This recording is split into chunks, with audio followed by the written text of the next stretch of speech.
అందరూ సిలువ ఎక్కించారు. అరిమతయి యోసేపు సిలువ మీద నుండి యేసుని క్రిందకి దించడానికి తెగించాడు.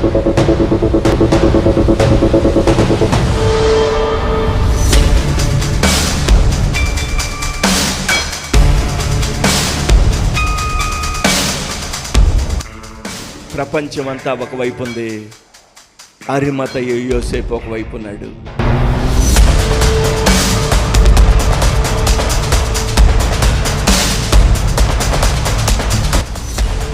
శిష్యులు కూడా పారిపోయారు. ఒక్కడంటే ఒక్కడు కూడా లేడు. అప్పటి వరకు రహస్యంగా ఉన్న అరిమతయి యోసేపు తెగించి బయటకు వచ్చేసాడంతే.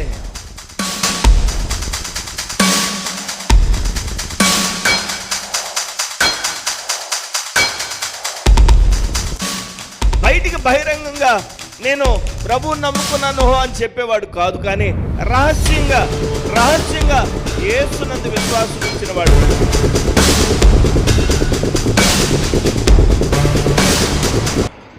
పరిశుద్ధుడైన దేవునికి స్తోత్రాలు. మీ అందరికీ హృదయపూర్వకంగా వందనాలు తెలియజేస్తున్నాను. అందరికీ వందనాలు. ఈ పునరుద్ధానపు ఆదివారపు ఆరాధనలో మరొకసారి దేవుని యొక్క వర్తమానం అందించే అవకాశం ప్రభు ఇచ్చిన దాన్ని బట్టి ప్రభుని నా రెండు చేతులు జోడించి ఆయన్ని స్తుతిస్తూ ఉన్నాను, కనపరుస్తూ ఉన్నాను. ఈరోజు ఒక ప్రత్యేకమైనటువంటి వర్తమానం మీ ఎదుట పెట్టాలని ఆశపడుతున్నాను. బైబిల్ గ్రంథంలో తెగించినటువంటి ఒక వ్యక్తి దేనికోసం తెగించాడు? బైబిల్ గ్రంథంలో అలా తెగించినటువంటి వ్యక్తి ఎవరు కనిపించరు. దేనికోసం తెగించాడు అని అంటే, యేసయ్య శిష్యులందరూ కూడా పారిపోయినప్పుడు, యేసయ్య ఒంటరివాడిగా నిలబడిపోయినప్పుడు, యేసయ్య తన వెంట ఉండేటువంటి జనసమూహం అంతా చెల్లాచెదురైపోయినప్పుడు ఒక వ్యక్తి తెగించి తాను ముందుకొచ్చి నిలబడ్డాడు. ఆ వ్యక్తి గురించి ఈరోజు మనం తెలుసుకోబోతూ ఉన్నాం. మార్కు సువార్త 15వ అధ్యాయం 43వ వచనం. గనుక సాయంకాలమైనప్పుడు అరిమతయి యోసేపు తెగించి, చాలు, తెగించినటువంటి వ్యక్తి పేరేంటి? అరిమతయి యోసేపు. ఈ అరిమతయి యోసేపు గురించి బైబిల్ గ్రంథంలో ఏమని వ్రాయబడిందంటే, సాయంకాలమైనప్పుడు అరిమతయి యోసేపు తెగించి అనే మాట వ్రాయబడింది. దేనికోసం తెగించాడు ఈ వ్యక్తి అంటే, ఈ లోకంలో యేసయ్య కోసం అంతగా తెగించిన వ్యక్తి మరెవరూ కనిపించరు మనకి. యేసుక్రీస్తు ప్రభువుల కోసం అంతగా తెగించినటువంటి వ్యక్తి మరొక వ్యక్తిని మనం చూడం. పెద్ద ఫేమస్ ఏమీ కాదు, పెద్దగా నోటెడ్ పర్సన్ ఏం కాదు, కానీ బైబిల్ గ్రంథంలో ఆ వ్యక్తి తెగించినట్లుగా మరెవరిని మనం చూడలేం. చూడండి, ఈరోజు కొన్ని విషయాలు ఆయన గురించి మీకు చెప్పడానికి ప్రయత్నం చేస్తాను. ఆ సాయంకాలం, ఏ సాయంకాలం? యేసుక్రీస్తు ప్రభువుని సిలువ వేశారు. సిలువ వేసినటువంటి ఆ సాయంత్రం, గత గుడ్ ఫ్రైడేకి ఈస్టర్కి మనం చెప్పుకున్నాం యేసయ్యని సిలువ వేశారని, సమాధిలో పెట్టి ఆయన 3వ దినాన లేచాడని చెప్పుకున్నాం.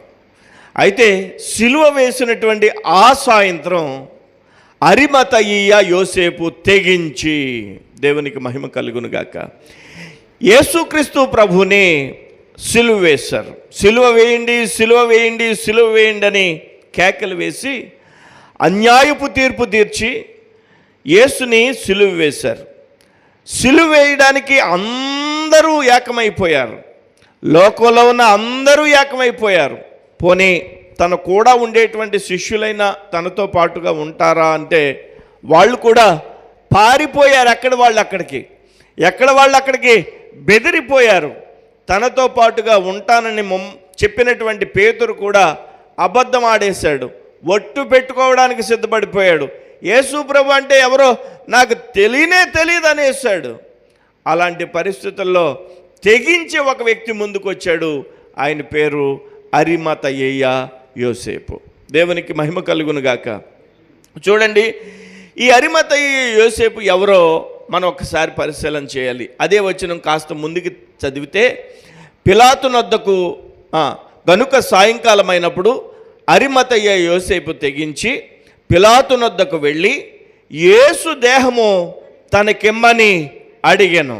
ఆ తర్వాత మాట చూడండి. అతడు ఘనత వహించిన యొక్క సభ్యుడై, అతడు ఘనత వహించిన ఒక సభ్యుడై, దేవునికి మహిమ కలుగునుగాక.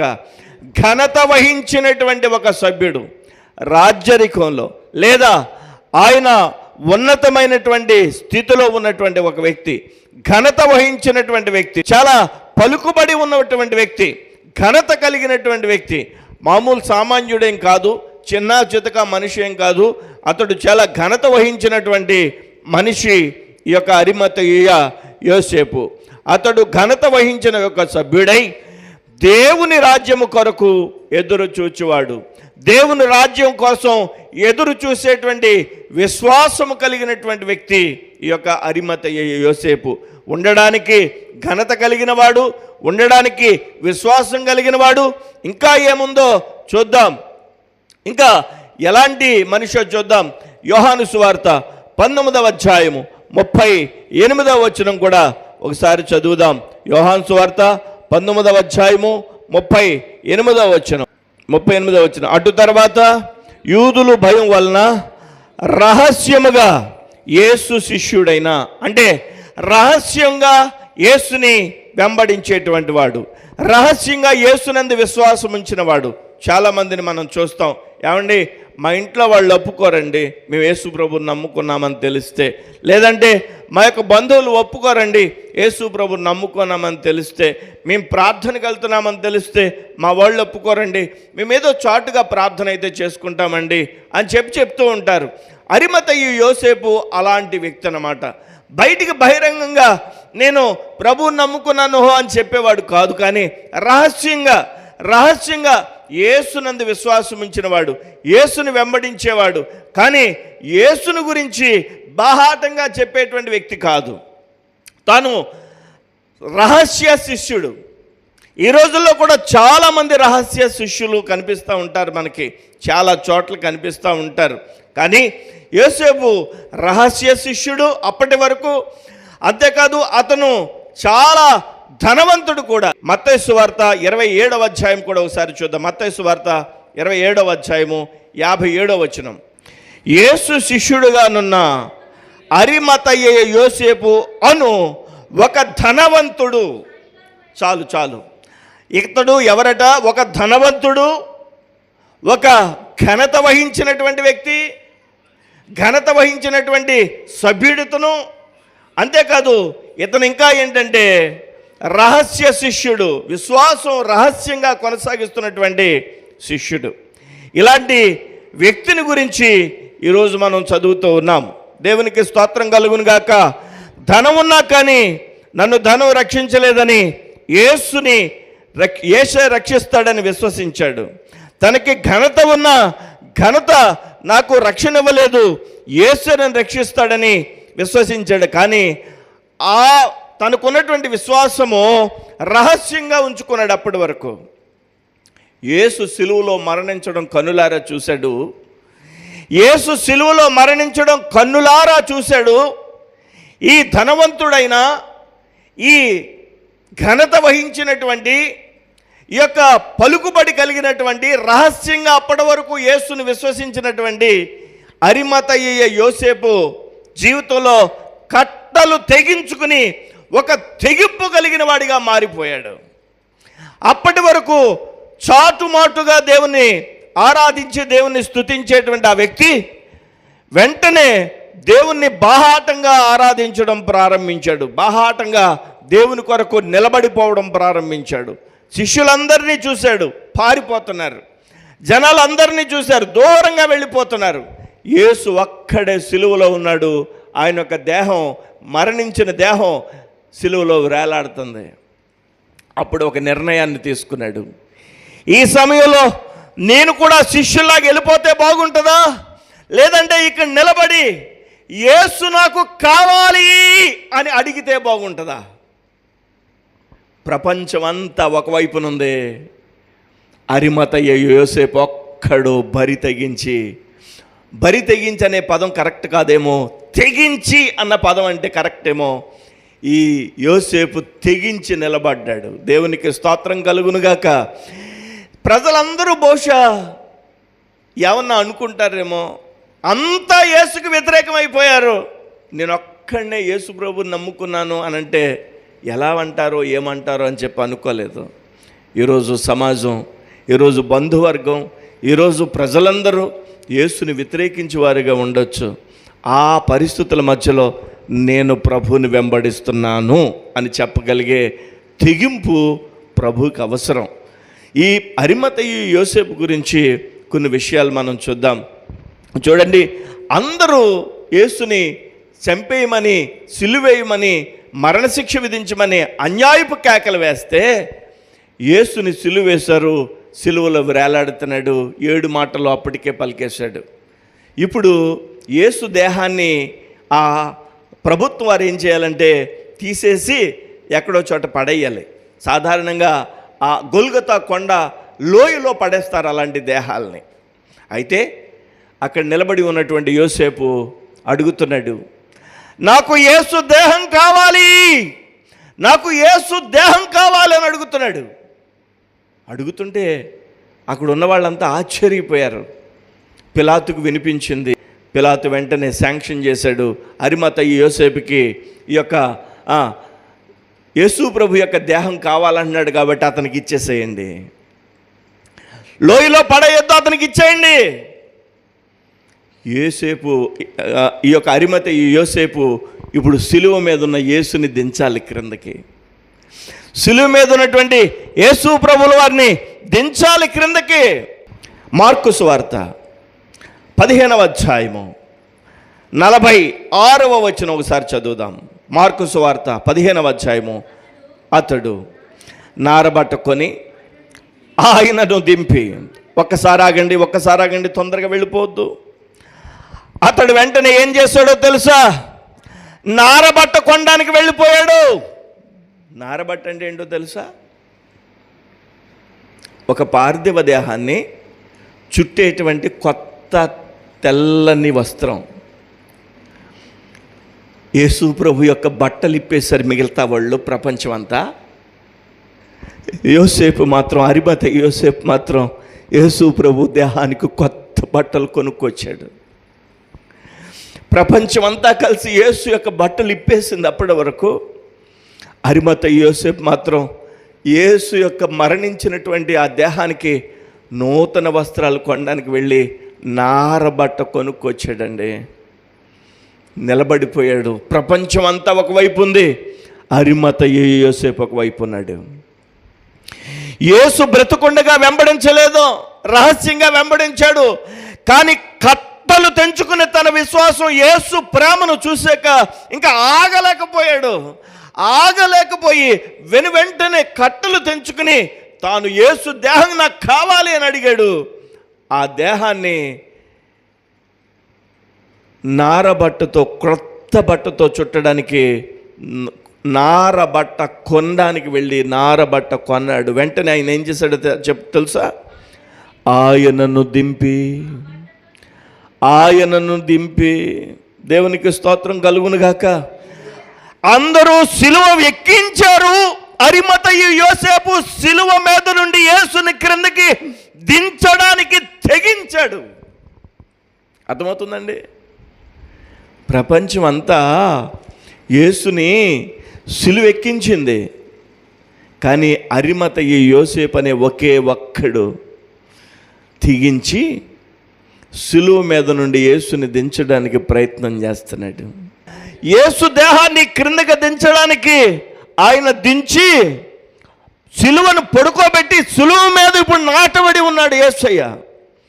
అందరూ యేసు యొక్క చేతులలో సిలువ మేకులు కొట్టించారు. ఇప్పుడు ఒక్కొక్క మేకును తీస్తున్నాడు యోసేపు,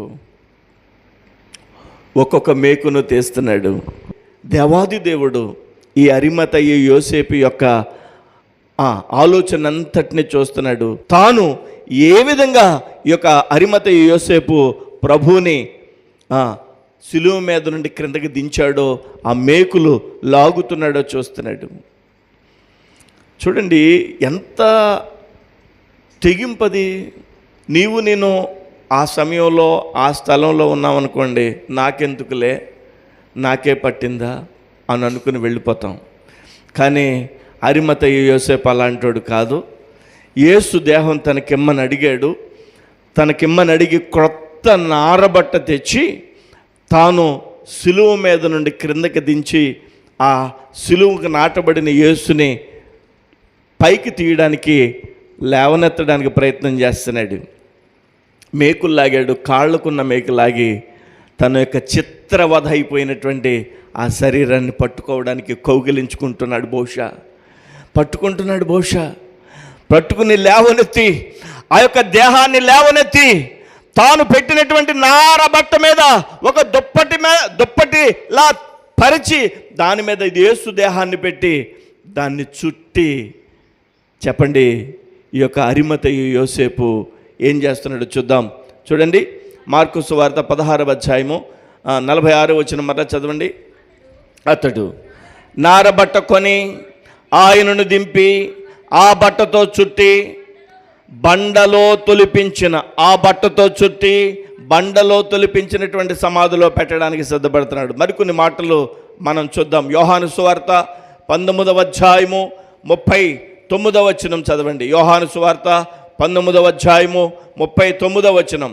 మొదట రాత్రి వేళ ఆయన వద్దకు వచ్చిన నికోదేము కూడా బోళముతో, నికోదేము అనేటువంటి ఆయన్ను కూడా తను సహకారిగా తెచ్చుకున్నాడు. నేను అనుకుంటున్నాను, బహుశా ఈ దుప్పట్లాంటి దాంట్లో యేసు ప్రభు యొక్క దేహాన్ని పెట్టడానికి పెట్టి దాన్ని చుట్టారు. కాళ్ళ దగ్గర, తల దగ్గర చుట్టేశారు. ఇద్దరు తల వైపున ఒకళ్ళు, కాళ్ళు వైపున ఒకళ్ళు పట్టుకుని సమాధి దగ్గరికి తీసుకెళ్ళి ఉంటారు. నికోదేము, ఈ అరిమతయి యోసేపు. ఈ నార బట్టలో పెట్టే ముందుగా ఏం చేశారో కూడా ఇక్కడ వ్రాయబడింది. 19వ అధ్యాయం 39వ వచనం యోహాను సువార్త. మొదట రాత్రి వేళ ఆయన యొద్దకు వచ్చిన నికోదేముతో కూడా బోళముతో కలిపిన అగరు రమారమి 150 సేర్లు ఎత్తు తెచ్చాను. దేవునికి స్తోత్రం. అగరు తీసుకున్నాడు. తర్వాత 150 సేర్లు ఎత్తునటువంటి ఆ యొక్క సువాసన వచ్చేటువంటి ఆ అగరుని తీసుకుని వెళ్ళారు. చూడండి, పార్థివ దేహాన్ని లోపల ఆ పెట్టెలో పెట్టేటప్పుడు ఏం చేస్తారు? సువాసన వచ్చేటువంటి అగరు తీసుకెళ్తారు, సెంటు తీసుకెళ్ళి దాంట్లో పోస్తారు. చాలా విలువైనటువంటివి పోస్తారు. కొంతమంది అయితే చందనపు కర్రతో చేసినటువంటి సుగంధ ద్రవ్యాలు పోస్తారు. ఇక్కడ అరిమతయి యోసేపు అందరూ యేసు ప్రభు ముఖాన్ని ఉమ్మివేసి, అందరూ యేసు ప్రభు ముఖాన్ని కాండ్రించి ఉమ్మివేస్తే, ఈ అరిమతయి యోసేపు ఏం చేస్తున్నాడంటే అదంతా తుడిచేసి అగరు తీసుకొచ్చి, ఆ సెంటు తీసుకొచ్చి తన దేహానికి పూశాడు. ప్రపంచమంతా ఒకవైపు ఉంది, అరిమతయి యోసేపు ఒకవైపు ఉన్నాడు. శిష్యులు కూడా పారిపోయారు. ఒక్కడు కూడా లేడు. అప్పటి వరకు రహస్యంగా ఉన్న అరిమతయి యోసేపు తెగించి బయటకు వచ్చేసాడంతే. యేసు ప్రభు నాకు కావాలి అని. ఏం తెగించిందయ్యా, ఎందుకు తెగించేవయ్యా అని అడిగితే బహుశా చెప్తాడు అరిమతయి యోసేపు, ఆ సిలువ మీద ప్రాణం పెట్టాడే ఆ ప్రేమ చూసి తట్టుకోలేకపోయానంటాడు. యేసు ప్రభు యొక్క ప్రేమ మనం తట్టుకోలేనంత, మనం గ్రహించలేనంత విలువైంది. అక్కడ చూస్తే 39వ వచనం మరలా చదవండి. యోహాను సువార్త 19వ అధ్యాయం 39వ వచనం. మొదట రాత్రి వేళ ఆయన యొద్దకు వచ్చిన నికోదేము కూడా బోళముతో కలిపిన అగరు రమారమి 150 సేర్లు తెచ్చెను. అంతటా వారు యేసు దేహమును ఎత్తుకొని వచ్చి, అంతటా వారంటే నికోదేము, తర్వాత ఈ అరిమతయి యోసేపు.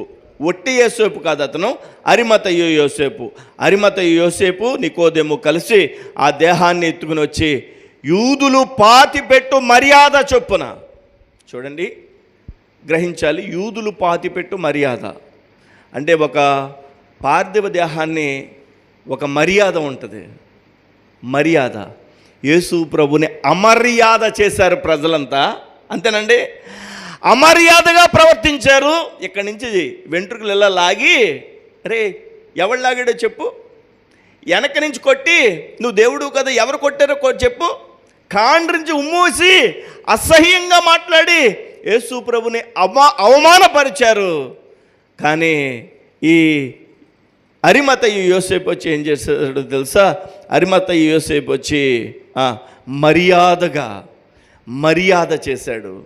వాళ్ళందరూ అమర్యాదగా ప్రవర్తిస్తే మర్యాద చేశాడు. ఇప్పుడు యేసు దగ్గర మర్యాదగా చేసిన వాడు ఒక్కడే ఉన్నాడు, అరిమతయి యోసేపు. అతనికి సహకరిస్తున్నవాడు నికోదేమో. బాగా గమనించాలి. ఇలాంటి తెగింపు చూసి దేవుడు ఈ అరిమతయి యోసేపుని ఎంత గౌరవించుంటాడు. పరలోక రాజ్యం వెళ్ళిన తర్వాత అరిమతయి యోసేపు యొక్క స్థానం చూసి నిన్ను ఆశ్చర్యపోవాలేమో. నిన్ను ఆశ్చర్యపోవాలేమో. ఎందుకంటే అరిమతయి యోసేపు తెగించి యేసు ప్రభు కోసం అంతగా నిలబడ్డాడు. చూడండి 39వ వచనం నుంచి మరలా చదువుదాం. యోహాను సువార్త 19:39 నుంచి, మొదట రాత్రి వేళ ఆయన యొద్దకు వచ్చిన నికోదేము కూడా బోళముతో కలిపిన అగరు రమారమి 150 సేర్లు ఎత్తు తెచ్చాను. అంతటా వారు యేసు దేహమును ఎత్తుకు వచ్చి యూదులు పాతిపెట్టు మర్యాద చొప్పున ఆ సుగంధ ద్రవ్యములు దానికి పూసి నారబట్ట చుట్టిరి. అంటే నారబట్ట చుట్టే ముందే ఆ డెడ్ బాడీని, యేసు ప్రభు యొక్క శరీరాన్ని శుభ్రం చేసి దానికి సెంటు పూసి, దానికి అగరు పూసి, ఆ అగరు పూసిన సెంటు పూసినటువంటి ఆ దేహాన్ని నారబట్టలో పెట్టుంటారు. బహుశా ముద్దాడి ఉండకపోతారా? ఆ యొక్క డెడ్ బాడీని పట్టుకుని ఏడవకుండా ఉండిపోతారా వాళ్ళు? ఎంత దుఃఖపడి ఉంటారో, ఎంత ప్రేమించుంటారో యేసుని. అరిమతయి యోసేపు తెగించి యేసు ప్రభు కోసం నిలబడినటువంటి దృశ్యం మనం చూస్తూ ఉన్నాం. ఇక్కడ దేవునికి స్తోత్రం కలుగును గాక. ఇక్కడ 41, 42 వచనాలు కూడా చూద్దాం. 41, 42 వచనాలు. ఆయనను సిలువ వేసిన స్థలములో ఒక తోట ఉండెను. ఆ తోటలో ఎవడునో ఎప్పుడునో ఉంచబడని క్రొత్త సమాధి ఒకటి ఉండెను. చూడండి, ఇలా చూడండి. గొల్గొతా కొండ అక్కడ ఉంటుంది. కొండ క్రింద ఒకవైపున ఒక తోట ఉంటుంది. ఒక తోట. ఆ తోట అరిమతయి యోసేపుదే. వినిపిస్తుందా మీకు? మీరు అక్కడికి వెళ్తే గొల్గొతా కొండ అక్కడ కనిపిస్తుంది. కొండ ప్రక్కన ఒక తోట ఉంటుంది. ఆ తోట అరిమతయి యోసేపుది. అరిమతయి యోసేపు తన కోసం ఒక సమాధిని సిద్ధపరచుకున్నాడు. కొండను తవ్వి సమాధిని సిద్ధపరచుకున్నాడు. చాలామంది ధనవంతులు వాళ్ళు బ్రతుకుండగానే సమాధిని సిద్ధపరచుకుంటారు. ఆ సమాధిని సిద్ధపరచుకునేటువంటి ఆ సమయంలో యోసేపు, అరిమతయి యోసేపు నా కోసం ఇది కట్టించుకుంటున్నాను, నా కోసం ఇది తవ్వించుకుంటున్నాను అని అనుకుని ఉంటాడు. కానీ యేసు ప్రభు యొక్క దేహాన్ని చూసిన తర్వాత ఆ దేహం ఎడల మర్యాద కనపరిచాడు. లోకమంతా అమర్యాదగా ఉంటే యేసు దేహం ఎడల మర్యాద కనపరిచాడు. యూదులు వారు ఏ విధంగా చేస్తారో, యోధా గోత్రపు సింహమైనటువంటి యేసుక్రీస్తు ప్రభు వారికి అదే విధంగా అంత్యక్రియలు చేయడానికి ముందుకు వచ్చాడు యోసేపు. అరిమతయి యోసేపు తీసుకువెళ్తున్నాడు. ఒక వ్యక్తి పుట్టిన పరిస్థితి కంటే ఒక వ్యక్తి చనిపోయినప్పుడు ఆ పరిస్థితి గౌరవప్రదంగా ఉండాలి. పుట్టినప్పుడే పరిస్థితి కంటే చనిపోయినప్పటి పరిస్థితి గౌరవప్రదంగా ఉండాలి. ప్రభు అయిన యేసుక్రీస్తు యొక్క శరీరాన్ని మర్యాదపూర్వకంగా తీసుకెళ్తున్నాడు అరిమతయి యోసేపు. ఎవడు పట్టించుకోలేదు. అందరూ పారిపోయారు. పెద్ద పెద్ద కౌరులు చెప్పారు శిష్యులు, కానీ పారిపోయారు. అప్పటి వరకు దాక్కుని రహస్యంగా విశ్వాసం ఉంచినటువంటి అరిమతయి యోసేపు తెగించి బయటకు వచ్చి, నేనున్నాను, మర్యాదపూర్వకంగా యేసు యొక్క దేహాన్ని నేను సమాధిలో పెడతానని తన కోసం తవ్వించుకున్న సమాధిలో, క్రొత్త సమాధిలో యేసు యొక్క దేహాన్ని పెట్టడానికి సిద్ధపడ్డాడు. ఇప్పుడు చూడండి, అరిమత యోసేపు గొప్ప, శిష్యులు గొప్ప. అరిమత యోసేపు గొప్ప, యేసు ప్రభు కూడా డబ్బాలు కొట్టుకుంటూ తిరిగిన వాళ్ళు గొప్ప. అరిమత యోసేపే గొప్ప. గొప్ప ఫేమస్ కాదు. అరిమత యోసేపు గురించి పెద్దగా మనం ప్రసంగాలు ఏమీ వినలేదు. కానీ అరిమత యోసేపు యేసు కోసం తెగించాడు. నువ్వు పెద్ద ఫేమస్ కాకపోవచ్చు, నిజమే, మన సంఘం పెద్ద ఫేమస్ కాకపోవచ్చు, మీ పాస్టర్ అని పెద్ద ఫేమస్ కాకపోవచ్చు, కానీ మనం ప్రభు కోసం తెగించి నిలబడితే చాలు. దేవునికి స్తోత్రం కలుగును గాక. ఒకవేళ ఇప్పటి వరకు నువ్వు బాప్తిసం పొందడానికి తెగించకపోతే నా 2 చేతులు నేను జోడించి మీ కాళ్ళు పట్టుకుని అడుగుతున్నాను, ప్రభు యొక్క సన్నిధిలో మారు మనసు పొంది తెగించి బాప్తిసం పొందండి. హల్లెలూయా. ఈ తెగించాడు యేసు ప్రభు కోసం. ఈయన తన సమాధిలో, క్రొత్త సమాధిలో పెట్టాడు. ఆ సమాధి ఆ గొల్గొతా కొండకి ప్రక్కనే ఉంటుంది. ఆ గొల్గొతా కొండలో ఉండేటువంటి, తన తోటలో ఉండేటువంటి, తన కోసం తొలిపించుకున్నటువంటి ఆ సమాధిలో యేసు ప్రభు యొక్క దేహాన్ని పెట్టారు. పైన ఒక రాయిని బోర్లించాడు. ఆ తర్వాత మరలా ప్రభుత్వం ఎంటర్ అయింది. ఇదిగో యేసు ప్రభు లేచిపోతాడన్నాడు. లేచిపోతాడేమో, మేము సీలేసేస్తాం, ఇక్కడ సిపాయిలను పెడతామని చెప్పి అక్కడ మరలా ఏం చేస్తారో తెలుసా? కాపలా పెట్టారు. అరిమత యోసేపు ఎవరో తెలుసా? యేసు ప్రభు కోసం తెగించిన వ్యక్తి. యేసు ప్రభు కోసం తనకు సిద్ధం చేసుకున్నటువంటి సమాధిని యేసు ప్రభుకి ఇచ్చేసిన వ్యక్తి. ఎప్పటి వరకు ఖాళీ సమాధి అది. మీ సేవకుడు అదే స్థలంలో యేసు ప్రభు ఉన్నటువంటి దేహం పెట్టిన అదే ఆ యొక్క సమాధి దగ్గరికి వెళ్ళి, లోపలికి వెళ్ళి ప్రార్థన చేసుకుని ప్రభు సన్నిధిలో కన్నీరు కార్చి, ప్రభు ఇక్కడే కదా నీ దేహాన్ని పెట్టిందని చెప్పి ప్రభు సన్నిధిలో స్తుతించి బయటకు వచ్చినటువంటి జ్ఞాపకాలు నాకు ఇంకా ఉన్నాయి. యేసు శరీరం తిరిగి లేచింది. యేసు దేహం, యేసు ప్రభు యొక్క మరణం నుంచి మహిమ దేహంగా మార్చబడి ఆయన మరలా పునరుద్ధానుడైపోయాడు. ఇప్పుడు చెప్పండి, అరిమత యోసేపు ఎవరు? శిష్యులందరికంటే గొప్పగా తెగించినాడు. యేసు ప్రభు గురించి శిష్యులు తెగించారు. ఎప్పుడు? అపోస్తలుల కార్యాల్లో తెగించారు. మేడగదిలో దేవుని యొక్క ఆత్మచేత నింపబడిన తరువాత వాళ్ళు తెగించారు. ప్రభుత్వాలకి ఎదురుగా నిలబడి దేవుని సేవ చేశారు. అంతకు మునిపే అరిమత యోసేపు అప్పటి వరకు రహస్యంగా, అప్పటి వరకు తన పదవి అడ్డొచ్చిందో, తన పలుకుబడి అడ్డొచ్చిందో, ఎవరన్నా ఏమన్నా అనుకుంటారేమో అనుకున్నాడో ఏమో, కానీ అదేంటి అంత బాహాటంగా ఎందుకులే, లోపల ప్రార్థన చేసుకుంటే ఎవరికి తెలియకుండా సరిపోద్దులే అని అనుకున్నటువంటి ఈ అరిమత యోసేపు తెగించి యేసు ప్రేమను చూసినప్పుడు యేసు దేహాన్ని తను తీసుకున్నాడు, నారబట్ట కొన్నాడు. అంతేకాదు అగరు, ఆ సుగంధ ద్రవ్యాలు కొనుక్కొచ్చాడు. యేసు దేహాన్ని సులువు మీద నుంచి తానే దించాడు. మేకలు అందరూ వేస్తే మేకలు లాగేశాడు. ముఖం మీద ఉమ్ము, ముఖం మీద చిరాగ్గా ఉంటే దేహం అంతా, దాన్ని అంతటినీ కూడా శుభ్రం చేశాడు. ఈ యొక్క సుగంధ ద్రవ్యాలు శరీరానికి పూశాడు. నారబట్టలో పడుకోబెట్టాడు, దాన్ని చుట్టాడు. నికోదేము సహాయంతో తన కోసం తొలిపించుకున్నటువంటి సమాధి దగ్గర తీసుకెళ్ళి సమాధిలో పెట్టాడు, భద్రం చేశారు. కానీ 3వ దినాన నా యేసుక్రీస్తు ప్రభువారు తిరిగి లేచాడు. చెప్పండి, అరిమత యోసేపు పరలోకంలో ఏ స్థానంలో ఉండబోతున్నాడు? పరలోకంలో ఎంత గొప్ప స్థానం ఇచ్చి ఉంటాడు.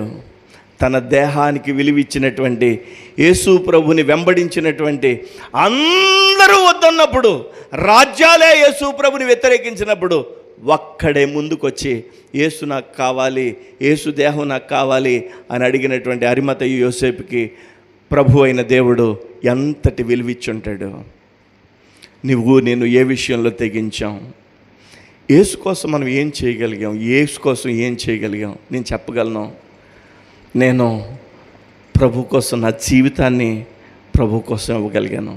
నాకంటూ ఏదైనా చేస్తే ఆశ అంటూ ఉంటే యేసు కోసం బ్రతకాలి. దేవునికి స్తోత్రం కలుగునుగాక. హల్లెలూయా. మనము ప్రభు కోసం, నేను ఇంకా చెప్తున్నాను, ఇది చాలదు, యేసు కోసం నేను చేయాల్సినంత చేయలేకపోతున్నాను. నేను ఏదైతే చేయాలనుకుంటున్నానో నా శక్తి సామర్థ్యం చాలడం లేదు. ప్రభు ఆశిస్తున్నాడు, నా కోసం నిలబడేవాళ్ళు ఎంతమంది? నువ్వు ఏ రకంగా ప్రభు కోసం నిలబడగలవు? ఏ రకంగా నువ్వు ప్రభు కోసం తెగించగలవు? నువ్వు కనీసం బాహాటంగా బహిరంగంగా ప్రభువును ఒప్పుకోవడానికే, అంగీకరించడానికే నువ్వు సిగ్గుపడుతుంటే, యేసయ్య ఒక దినాన్న ఇతను నా బిడ్డ, ఈమె నా బిడ్డ అని ఎలా చెప్పగలడు? యేసు కోసం తెగించి నిలబడే పౌరుషం కావాలి. యేసు కోసం తెగించి అరిమతయి యోసేపు వలె శిష్యులంతా పారిపోయినా మనం నిలబడదాం.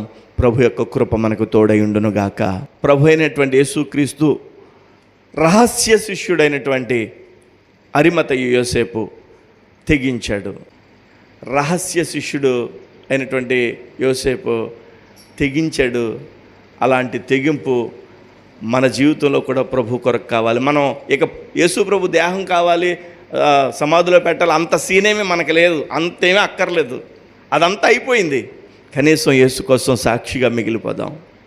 కనీసం యేసు కోసం ఏదో ఒక అద్భుతమైనటువంటి సాక్ష్యంగా మనం ఉండిపోదాం. ఆయన కోసం నిలబడిన కుటుంబంగా ఉందాం.